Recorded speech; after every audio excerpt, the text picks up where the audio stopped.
ร้างเรื่องที่พวกเขาในปี2026นี้ทุกคนกำลังขับขานอันนี้มาส่งวันนี้เป็นมืองานประกวดนางเศร้างามธิดาหงสางแก้งเทมรีประจำปี2026เนาะคนกำลังลังไล่มาเราเข้าขึ้นวันที่12 กุมภาพันธ์ 2026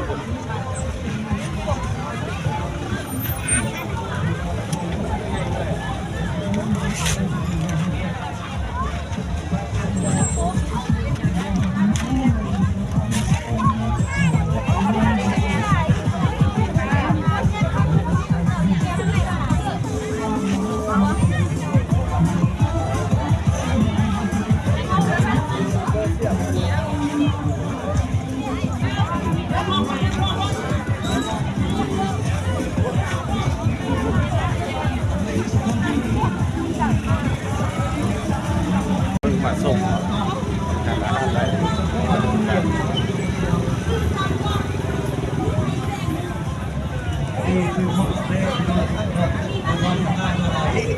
มากเลยป่ะ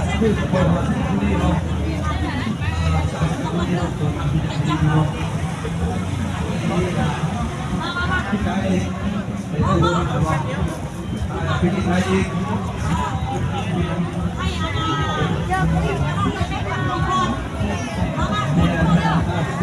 ช้หัวไว้พิจารณาสิบห้าตึ้งก็จะเข้าคิดเต้นปีนะวันนี้ถูกพนักของถูกพนักของปีแล้วหมดเลย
มีพี่ใจทั้งชุดก็ได้รู้นั่งเลยไม่พอพี่คนนี้จะขี้หน้ายังไม่เอา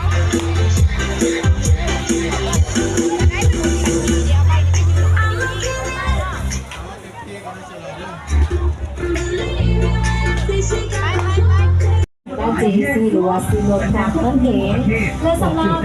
เจซี่ของพวกเรานี่มีหลากหลายขนาดให้ทุกทานเราไม่ว่าจะเป็นเริ่มต้นตั้งแต่2 ชุด5 ต้นเนาะ4 ต้น5 ต้นเนาะข้อมูลและที่3และเนี่ย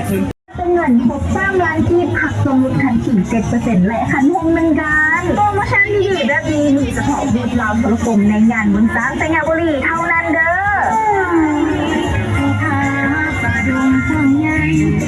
จำกัดเบียร์ลาวเบียร์ของคนลาวคนจริงใจ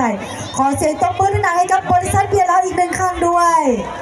และนอกจากนี้ยังมีผู้ร่วมอุปถัมภ์เดี๋ยวจักหน่อยเขาจะมาอ่านรายชื่อให้ฟังเนาะว่าสำหรับผู้ร่วมอุปถัมภ์ของเขามีจากภาคส่วนเด็ก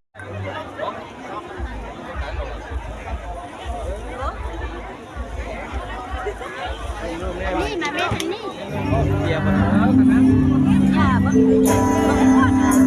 ลยพอทำเนี่ยที่ได้บ่กินยังบ่แม่ตัวเนี่ยที่ได้เอาไปแล้วกินไม่เอาไป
เสียไปนี่